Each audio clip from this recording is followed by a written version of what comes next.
10 গোল 2 assist. সিজনের শুরুতেই দুর্দান্ত ফর্মে রয়েছেন আর্জেন্টাইন তারকা জুলিয়ান আলভারেজ। চলতি বছরে ম্যানচেস্টার সিটি থেকে তাকে কিনেছিল অ্যাটলেটিকো মাদ্রিদ। নতুন ক্লাবে এসে রেকর্ড গড়েছেন আলভারেজ। চলতি সিজনে দলের পক্ষে সর্বোচ্চ গোল করেছেন তিনি। একাধিক ম্যাচে জিতেছেন সেরা খেলোয়াড়ের পুরস্কার। এর আগে আলভারেজকে দলে ফেরাতে 75 মিলিয়ন ইউরো খরচ করেছে অ্যাটলেটিকো মাদ্রিদ। এত বিশাল অঙ্কের অর্থ এমনি খরচ করেনি স্পেনের অন্যতম সেরা ক্লাব, যার প্রমাণ পাওয়া যাচ্ছে মাঠে।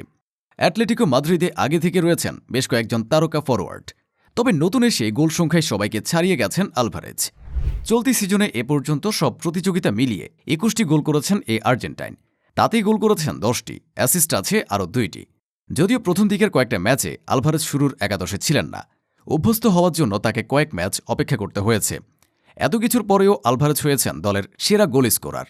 নতুন ক্লাবে এসে হ্যাট্রিক পাননি এখনও, তবে জোড়া গোল করেছেন 2 বার। চলতি সিজনে চ্যাম্পিয়ন্স লিগের 5টি ম্যাচ খেলেছেন আলভারেজ, সেখানে গোল পেয়েছেন 3টি। এছাড়া কোপা দেল রে ট্রফিতে 1 ম্যাচ খেলে গোল করেছেন 2টি। তার বাকি 5টি গোল এসেছে লা লিগায়। সব মিলিয়ে 21 ম্যাচে আলভারেজের গোল সংখ্যা 10টি, অ্যাসিস্ট করেছেন আরও 2টি। অ্যাটলেটিকো মাদ্রিদে গ্রিজম্যান, অ্যাঞ্জেল কোরেয়া সহ বেশ কয়েকজন তারকা ফরোয়ার্ড রয়েছেন।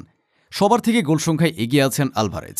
এর আগে ইংলিশ প্রিমিয়ার লিগে খেলেছেন আলভারেজ, ছিলেন ম্যানচেস্টার সিটির খেলোয়াড়। তবে সেখানে খুব বেশি সময় খেলার সুযোগ পেতেন না, সাধারণত বদলি হিসেবে মাঠে নেমেছেন বেশি। তবুও মাঠের খেলায় তার পারফরমেন্স ছিল চমৎকার।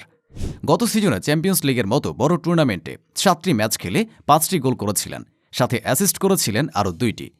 ইংলিশ প্রিমিয়ার লিগে তার ঝুলিতে ছিল 11টি গোল এবং 9টি অ্যাসিস্ট। একজন ফরোয়ার্ড হিসেবে এই পরিসংখ্যান দুর্দান্ত।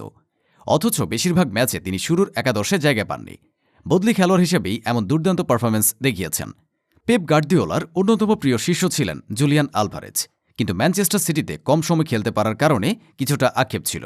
সেজন্য এবার ক্লাব পরিবর্তন করেছেন। 75 মিলিয়ন ইউরো খরচ করে তাকে দল এনেছে অ্যাটলেটিকো মাদ্রিদ। স্পেনের অন্যতম সেরা এই ক্লাবে আলভারেজ এখন মূল তারকা। চলতি সিজনে ইতিমধ্যেই 12টি গোলে সরাসরি অবদান রেখেছেন। বেশিরভাগ ম্যাচ এখনও বাকি। এই ফর্ম ধরে রাখতে পারলে আলভারেজের গোল সংখ্যা হয়ে যাবে আরও অনেক বেশি, সেটা নিশ্চিত করেই বলা যায়। আর্জেন্টিনা জাতীয় দলের খেলোয়াড় জুলিয়ান আলভারেজ তারকা খ্যাতি পেয়েছেন গত বিশ্বকাপে। কাতার বিশ্বকাপে আর্জেন্টিনার মূল স্ট্রাইকার ছিলেন লাউতারো মার্টিনেজ, কিন্তু তার পরিবর্তে চমক দেখিয়েছিলেন জুলিয়ান আলভারেজ। বিশ্বকাপে আর্জেন্টিনার মূল স্ট্রাইকারের ভূমিকা পালন করেছেন তিনি। মেসি, এমবাপ্পের পর আলভারেজ ছিলেন তৃতীয় সেরা গোল স্কোরার। ক্রোয়েশিয়ার বিপক্ষে একক চেষ্টায় যে গোল তিনি করেছিলেন, সে দৃশ্য এখনও সমর্থকদের চোখে ভাসে।